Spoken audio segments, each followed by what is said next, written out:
Mr. Tannen's Tie Trouble by Marianne Coca Leffler. Mr. Tanen loves being the principal of the Lyndhurst School. He also loves ties. In fact, he has almost 1,000 crazy ties. When Mr. Tanen returned from winter vacation, he received a call from Mr. Apple at the school department. Mr. Apple told him that because many things at the school had to be fixed, there wasn't enough money left for a new playground. Mr. Tanen sadly hung up the phone and gazed out at the broken-down playground. He heard a clink-clank. He looked up to see Kaylee and Alex lugging in a big jar filled with money. "Here it is, $148.29 for the playground fund," said Kaylee proudly. "New playground, here we come," cheered Alex. Mr. Tanen didn't know what to say.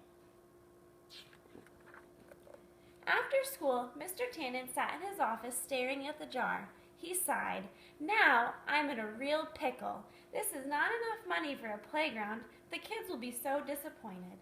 Mr. Apple's words floated around in his head.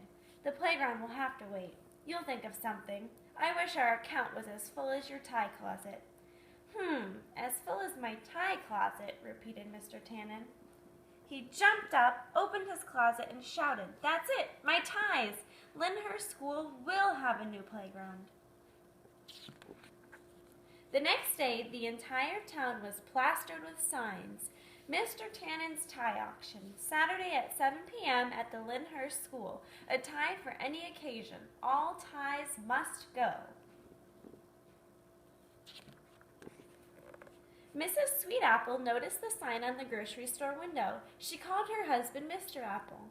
"Why is Mr. Tanen selling all his ties? Has he gone crazy?" Mr. Apple told her about the school budget and the playground money. The town was buzzing all day. Mrs. Sweetapple called Monsieur Bijou at the bakery, who called Cleo at the cleaners, who called Dr. Demi the dentist. It went on until even Zach, the night watchman at the zoo, got the word. Mr. Tanen is selling his ties. On Saturday, the whole town showed up for the auction. Monsieur Bijou started the bidding. "I'll give you $50 for the donut and Danish tie." Lolly the librarian bought the book tie. Dr. Demi was the proud owner of the toothbrush tie. Kaylee handed over her entire piggy bank for the hot dog tie.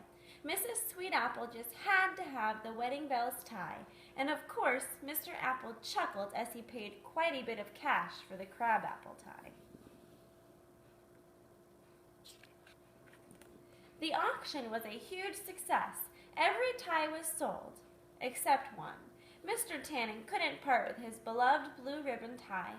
It was a present from Mr. Apple for being a great principal. He looked out at a sea of townspeople all wearing his ties. "Thank you all. I have always taught my students, the more you give, the more you get. With this money, the Lyndhurst School will have a new playground." Mr. Tanen swallowed hard. "My ties now belong to the town. Wear them proudly." And throughout the spring, that's just what everyone did. But sometimes Mr. Tanen would forget his closet was empty. He would open it to get a tie, and with a tinge of sadness he would remember he only had one tie, and he was wearing it. Then he'd look outside at the playground being built. "You have to give to get," he thought. Soon it was opening day at the new playground. Mr. Tanen had invited the whole town to the ribbon-cutting ceremony. He tucked his speech in his pocket, grabbed his special scissors, and adjusted his tie. He wished he had on his official ribbon-cutting tie. The schoolyard was overflowing with people. Mr. Tanen made his way through the crowd. Then he saw it. The playground was tied in a giant ribbon made from Mr. Tannen's ties. Mrs. Sweetapple and Mr. Apple were at the microphone. "Mr. Tanen, you have taught us all. The more you give, the more you get," said Mrs. Sweetapple. "You have given us a playground. We are giving you back your ties." With that, Mr. Apple untied the tie ribbon and announced, "Mr. Tannen's playground is now open." Mr. Tanen and his ties were together again. He slipped on his swing and slide tie and smiled.